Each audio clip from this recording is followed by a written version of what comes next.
Bien le bonjour, c'est config@33.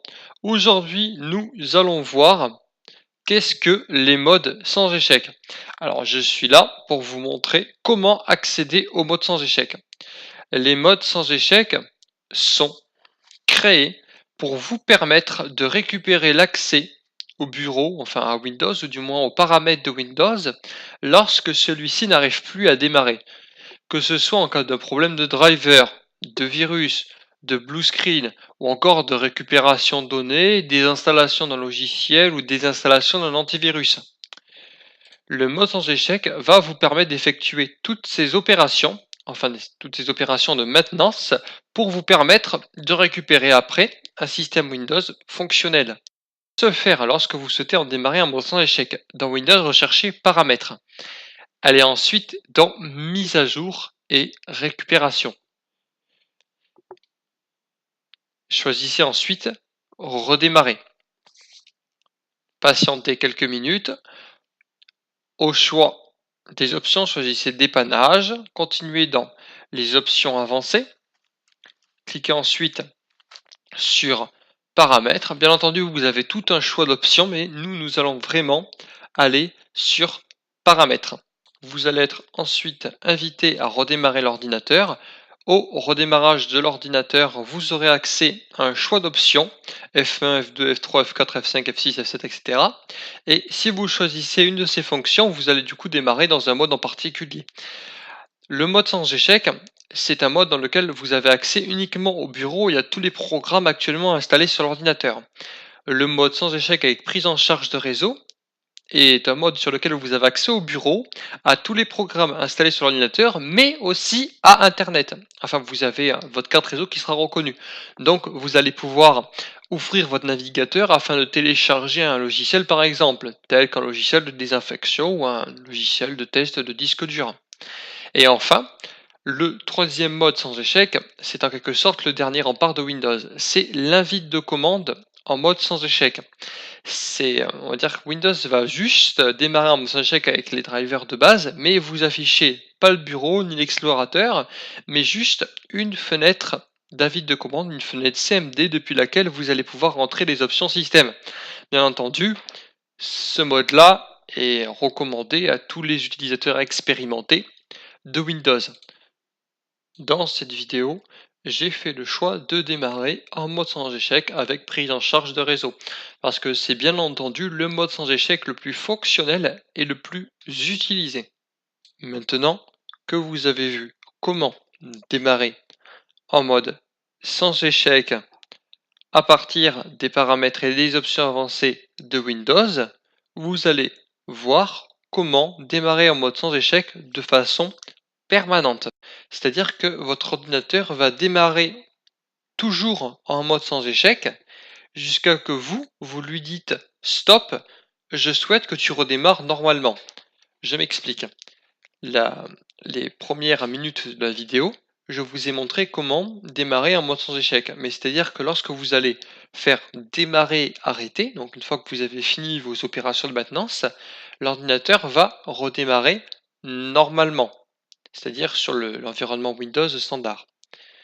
Tandis que moi, là, je vais vous montrer comment démarrer en mode sans échec automatiquement. C'est-à-dire qu'à chaque fois que vous allez allumer votre ordinateur, ça sera automatiquement le mode sans échec qui va se charger. Alors, ça peut être très pratique pour certaines opérations ou on va dire lorsque vous souhaitez récupérer des données sur un ordinateur, c'est vraiment quelque chose qui est super simple. Donc, pour ce faire, vous allez arriver sur le bureau en allumant votre ordinateur normalement. Une fois sur celui-ci, vous allez faire CTRL-ALT-SUPR afin de pouvoir choisir de lancer le gestionnaire de tâches de Windows.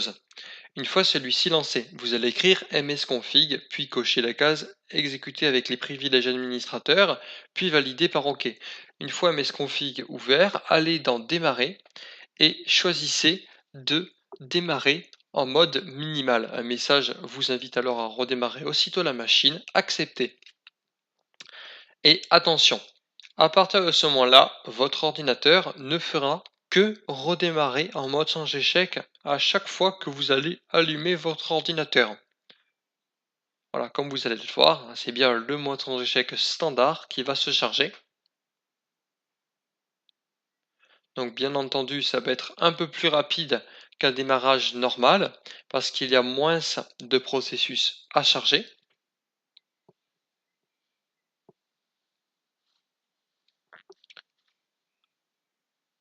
Donc ça y est. Donc vous voilà en mode sans échec.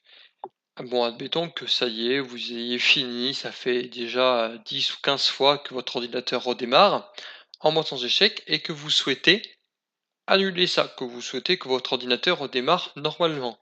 À nouveau, faites contrôle là-dessus, puis gestion de tâches, écrivez à nouveau msconfig, puis faites OK. Allez toujours dans l'onglet démarrage et décochez la case démarrer en mode minimal, puis faites appliquer. Là encore, faites redémarrer. L'ordinateur redémarrera alors normalement sur le bureau standard de Windows. Alors pourquoi j'ai décidé de faire cette vidéo?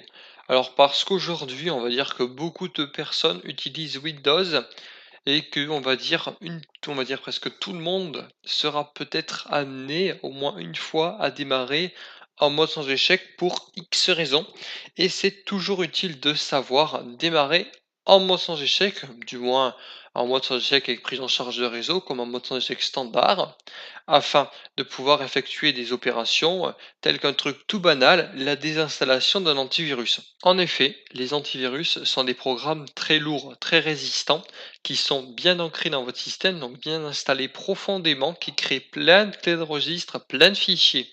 Et lorsque vous le désinstallez, je dirais normalement, via l'environnement standard de Windows, donc via le bureau, je sais pas moi, panneau de configuration, ajout, suppression de programme, désinstaller un programme, désinstaller antivirus X, désinstaller. L'antivirus va se désinstaller, mais il se peut qu'il laisse des traces derrière lui ou que certains fichiers ne s'effacent pas totalement ou que un message d'erreur vous dise échec de droit ou X message d'erreur. Tandis que si vous désinstallez votre antivirus en mode sans échec, eh bien vous n'aurez pas ces messages d'erreur là et l'antivirus se désinstallera vraiment plus proprement et du moins sans opposer de résistance. Cette vidéo est terminée, j'espère vraiment qu'elle vous a plu. Pour encore plus de vidéos, n'hésitez pas à vous abonner à la chaîne. C'était Config 103.